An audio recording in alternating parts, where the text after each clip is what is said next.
d'applaudissements pour Reply Totem!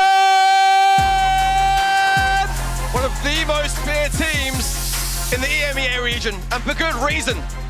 Joker, Maru, and Maori, with their coach Inso, are a force to be. Beaucoup de bruit para Mexico, Vatro Gaming!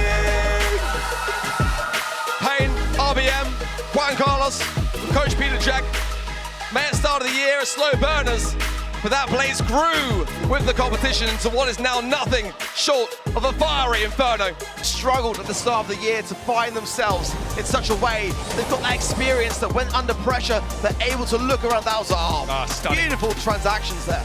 You see how quickly the blue star changing hands there, and the round that was as close as that was, that's critical. Joker tries to go aggressive, flying hook there, but it's pretty telegraphed, right? An opportunity for Otis just to use that super, shut the Carl down.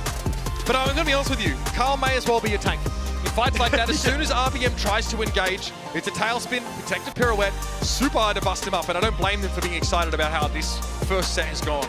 Great energy from Joker, and again, we were saying coming into this match, just how reserved they've been around the hotel, and no, eating, isn't it? It really is. Just the micro plays with Reply Totem, and so calm in that respect at the same time.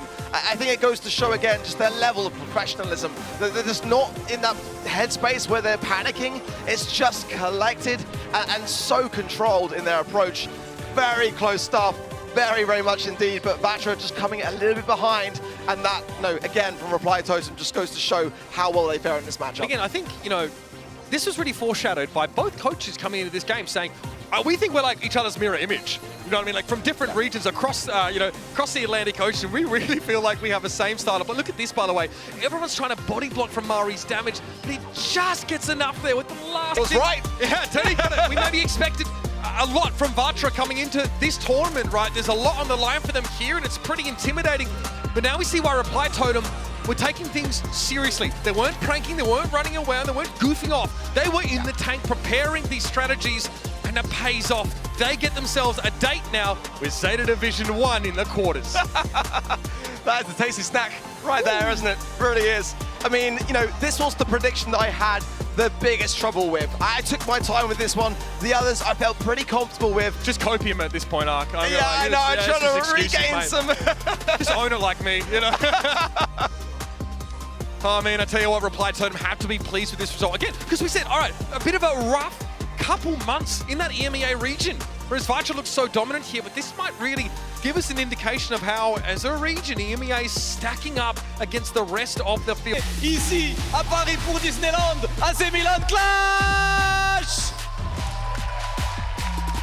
AC Milan Qlash, the #1 seed from LAT himself, and in fact, the very first team to qualify for the World Finals across Plusieurs pays qu'on accueille ici. Canada, Mexique, USA, STMN! Bobby, OG, and Czar. Sans is going to be watching from home this time around, as he couldn't quite be with us, but we're thinking about him here too. Wow, what a powerhouse of a roster. As I mentioned earlier, a bit of a tough year. His speed mostly to open up the map. It's not like he was getting like all the kills with his speed. No, he was just hitting those freaky shots from before, getting that chip damage too, not letting them just heal back up. And that calm from STMN is a threat. Once those walls are opened up, especially with some more fragile brawlers like Sprout and V, the chip damage and the heal cancel potential on the side of Stamina is huge, because whenever they push up on the side of AC Milan Qlash, there's going to be some little gene shots and nani shots that just trickle your HP down, and they can't afford to fall back. We're really overcommitting a bit too, and AC Milan Qlash as well, and we saw it in set #1, we saw it in set number 2. I'm not going to go ahead and say that we're not bound to see it in set number 3, because I've already been wrong once before.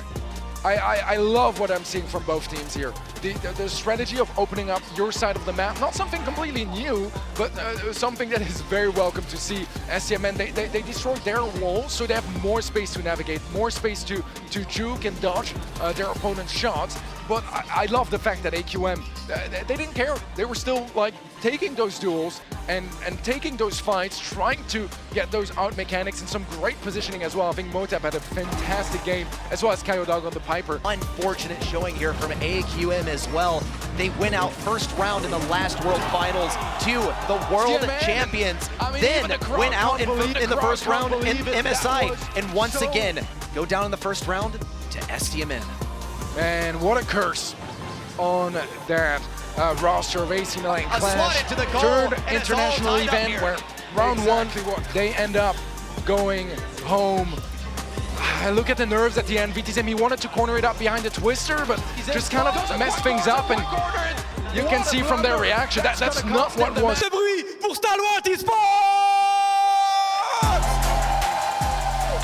Amazing, amazing players, and really some world-renowned players as well. Some former world finalists in here. Response, Coop to Ace, and Orca joining up at the last minute to replace Sargent.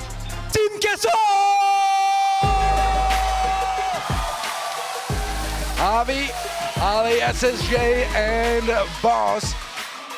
All three players, compared to that other team, Stalwart, they're all new to the World Finals. So that is going to be a very fresh experience. Boss just missed out as he got, This is what Stalwart like to do. They like to come out of absolute nowhere with some of the wacky picks.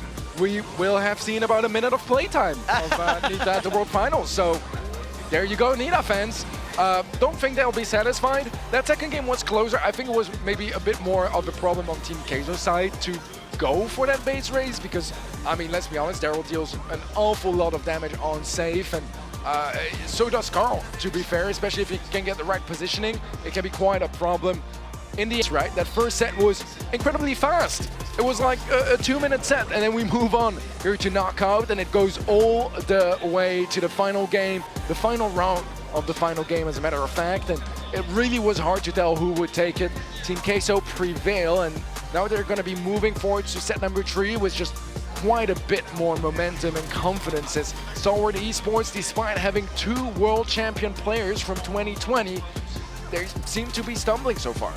Far from the ideal outcome for Stalwart Esports here, as they were really planning on coming into this one and giving it a good show, but the first set, it wasn't terribly convincing in terms of the draft, and I will say, I will give my 2 cents here, I wasn't too convinced by the draft there from Team Queso, but it ended up working out in the end. I think also that this was pretty reactionary gameplay from Stalwart Esports. What we saw in terms of the pace of the game, slowing. Just going through some of what we witnessed here between Stalwart Esports and Team Queso, we had so many interesting ideas, and look how close the end was here. The final push, we'll see that in just a little bit for sure, but there was really not all that much in it at the end. Sure, yes, I mean, Team Queso won a lot more games, were a lot more convincing, but just look at the star difference. There's about, like, what was it, 6, 7, and there's 9 stars on 2 low HP